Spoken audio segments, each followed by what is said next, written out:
Hi guys, hope you're doing incredibly well. So this is something that gets posted online and on Instagram and on YouTube. So TJ, I'm getting into service accommodation. I've started viewing some properties. What are the things I need to look out for? Now it gets very interesting because most people assume what they're looking out for is just the numbers. They're making sure that the numbers add up, and if the numbers add up, they're going to take on the property. But there are a few tiny little things that are not taught with regards to what you should be looking for when you are considering or when you are viewing a serviced accommodation or a property to be used for serviced accommodation. So I hit you with the first one. The first thing you want to be looking for when you are viewing a property for serviced accommodation is shower pressure. This is so significant and it's often overlooked by most people. Shower pressure. When someone stays in a hotel, what is the one thing that they ensure that they enjoy? And that's the shower. That's part of the experience of staying in a hotel. When I stay in a hotel, I tend to spend 20, 30, 40 minutes having deep hold conversations, practicing my presentation, practicing my pitches, going over what I need to do in the day in the shower. And it's got to be a great and enjoyable shower. So why wouldn't you provide exactly the same thing when you are providing a hotel from home service? So the first thing I do whenever I view a property that we're looking to take on or a property that we're selling on as a source deal is we run straight into the shower or the bathroom and we test, we pull up, we turn on the shower to ensure that the pressure is adequate enough. I had a property before in Peckham Rye and the shower pressure was abysmal, and I had complaints and complaints and complaints, and from our study and from our research and from feedback that we've asked our customers, the shower is an integral part, and it can cause people to ask for a refund or for compensation from you if they've booked your property and they have not received a decent shower.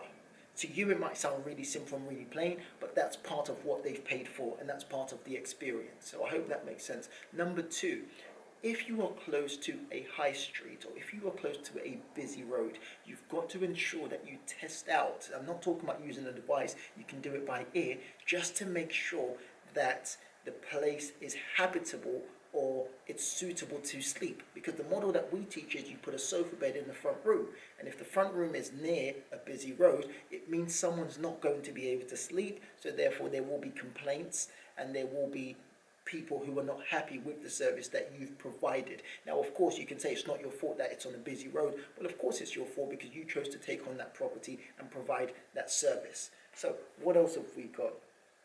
So analysing the location. So again, you've got to take into consideration what's the crime rate in the area. See, this is something that many people don't look at.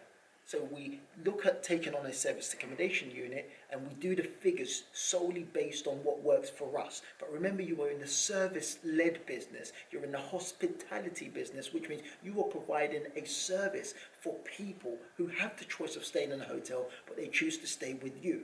So number one, make sure that the shower experience is amazing. Number two, make sure the rooms are comfortable enough and there's not a lot of outside noise to prohibit people from sleeping.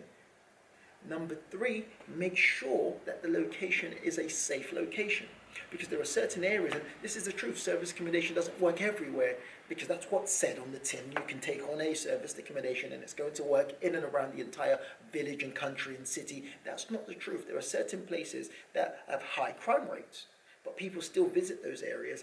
Doesn't mean your service accommodation is going to work there.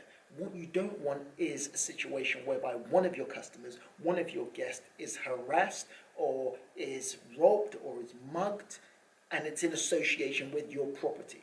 So again, there are a number of things that we've got to take into consideration. It's not solely about what works for us, because that's how we typically look at it. Can my cleaners get there? Can I get there? Is it 10 minutes away from where I live? Can I drive there if there's an emergency?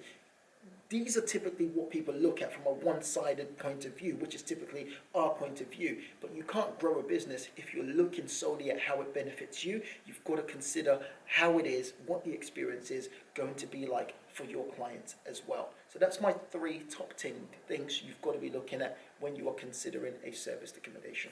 I'll catch you soon. Bye-bye.